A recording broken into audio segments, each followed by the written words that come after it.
we're actually gonna be doing some turbo stuff before we actually mount it, because it's 10 times easier to install the turbo fittings before you actually throw the turbo on. So we're gonna go ahead and knock this out first before we actually mount this. So first thing I wanna note is you're gonna wanna get your oil feed line. You're gonna get these lines right here. They're gonna be two 18-inch AN6 90-degree fittings. The one's open end.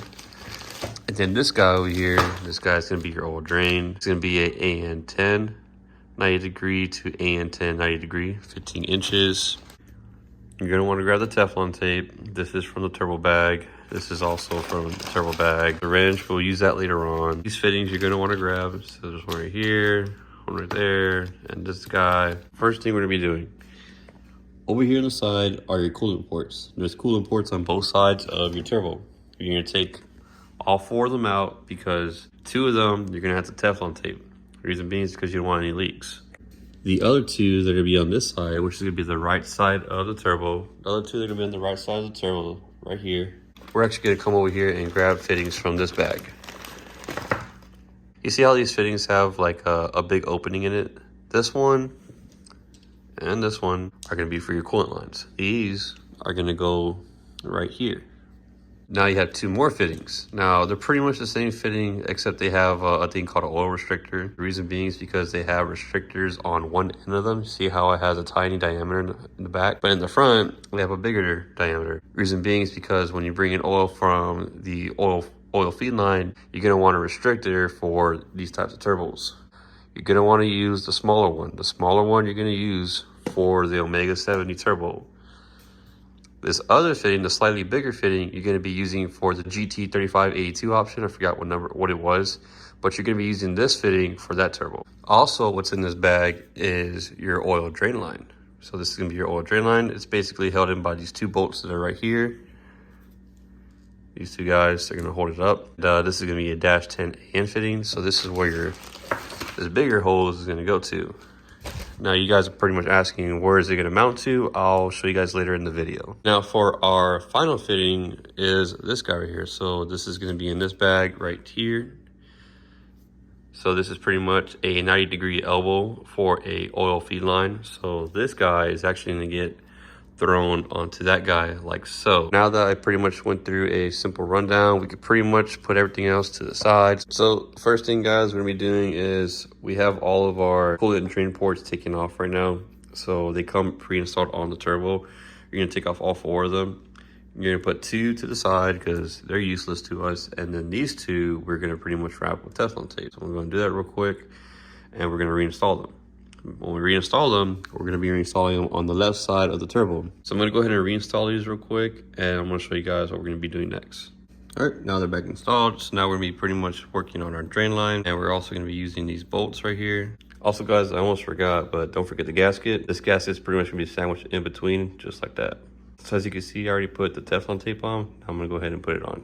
So we have this guy mounted on. We're going to go ahead and put on our AN line. This is going to be the long one that we had earlier, that 15-inch, I believe. So I'll put this on real quick. All right, just like so. Now this is installed. So the next thing we're gonna be doing is grabbing our coolant ports, these guys right here, and we're pretty much gonna be installing them on there. Just like before, we're gonna Teflon tape, but this time we're gonna do it on both sides. So this side and this side. We're Teflon tape these up real quick, and then we'll put these on, and we're gonna throw on our lines right here.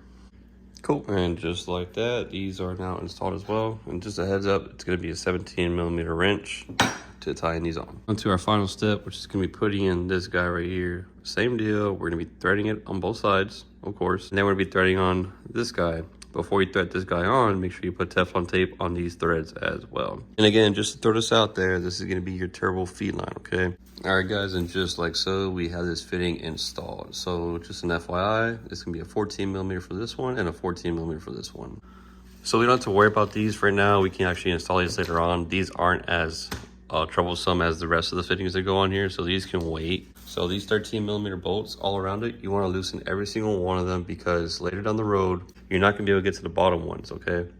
So loosen them up now, and then once it's on the car, then you can retie them once you have everything properly aligned. I lied, guys, it's actually going to be a 1/2 inch. So you're going to be using a 1/2 inch to loosen these bolts around the housing. All right, and just like that, you're pretty much able to adjust the compressor housing once you have it installed. Take note that This does actually hit the AN fitting right here. So if you need to adjust it more, you're gonna have to take off the bolt and then spin it more and then put it back on. And keep repeating until you get to the desired angle. So now we're pretty much ready to install the turbo. So what I ended up doing was I took off the V-band clamp from the actual turbo, and I'm actually gonna be mounting this first by itself, and then I'm gonna put the turbo on there. Majority of the weight is this guy. This isn't as bad to pick up. It's not as heavy as this. This is the majority of the weight when you're trying to install the turbo. So to make it easier, separate them and then let's install this first. And as you can see, we do have this in place. Again, nothing is tying down. As you can see, I'm able to adjust this, and then I'm also able to adjust this if need be. We'll keep it like that until you're ready to tighten everything down. Let's go ahead and grab the center cartridge part of the turbo and let's go ahead and throw it on here. So this is what the turbo is going to look like installed. So see how the drain line is facing down, going at an angle like that. Reason being is because if you have it facing straight this way, it's going to hit everything. So make sure you have it at an angle just like that. This is perfectly fine. Our ports are covered. Over here are our coolant lines. In case you guys are wondering where these coolant lines are going to go, they're going to go right here. This is going to be our final piece of the exhaust install. However, we do have to wrap this part with the titanium wrap right there. If you guys want to see how other people do it step by step, then look up some YouTube videos on how people wrap their exhaust pipes. It's really not that hard. It's like really simple. Like I said, you just wrap once right here, and then you just continue going all the way down to the very end. And lastly, guys, I know I didn't do it in this install, but if you can, I recommend wrapping this pipe as well, at least in this area. And for your manifold, I recommend ceramic coating it. But before we move forward, I do want to say that what I just did right now is taking apart the turbo. You guys don't have to do it. I really recommend you guys getting a second pair of hands to help you out with this because it's much more easier that way. But if you don't, then I would suggest doing it the way how I did. It's much more easier that way. There's a lot less weight when you have both of these separated, so it's easier to do by yourself. All right, guys, and after wrapping the downpipe with the heat wrap, this is what it's gonna look like. I ended up stopping right here because really nothing down there needs to be wrapped. Make sure you use gloves though, guys, because fiberglass does suck if it gets on your skin. So make sure you wear a good quality set of gloves before using the fiberglass. Before we throw this in, make sure that your O2 sensor up here is in and tightened, because once you have this in, it's gonna be very hard to work in that area. All right, guys, as you can see, the downpipe is now in place. So when you're putting in the downpipe, I want to mention that the easiest way to do it is you're gonna start from up here and you're gonna face it down, with just like how you would have it facing, like how it is right now. See how it's facing up like that, how it's going down in the L. You would just have it just like that at an angle, and then basically push it down the small little hole that we have here. We're gonna push it down, and then we're gonna hit our first bump. Once we hit our first bump, we're gonna start rotating like in a circle. And you're gonna do that all the way down until this clears everything. All right, guys, and after everything is locked up in place and you know everything is looking good, we can go ahead and start locking up all the exhaust parts and locking it in. All right, guys, and we're underneath the car again.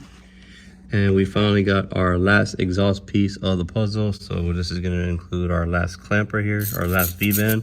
And this white pipe is gonna connect to here. And of course the hangers are gonna go up there. So let me go ahead and get the other hanger real quick and I'll show you guys how it looks like installed. All right, guys, and this is what it looks like pretty much installed. I haven't tightened it up all the way, but this is how it's gonna look like. So as you can see, the piping is very close. And over here, remember how I was mentioning earlier in the video how sometimes the exhaust pipes won't line up? Well, this is that situation where the exhaust pipes won't match up with these. But that could be pretty much easily fixed by your local exhaust shop. Also, guys, I do want to note that there is going to be a bung on this pipe right here. So as you can see, it's right there. Remember we wrapped up to that bung right there? That bung right there is actually going to be for your AFR sensor. So you're going to need an AFR sensor to get tuned with the turbo kit. So that's going to be the AFR bung for you. But anyways, guys, that's pretty much a wrap for this video. I'll go ahead and see you guys back next week in part 3. Peace out, guys.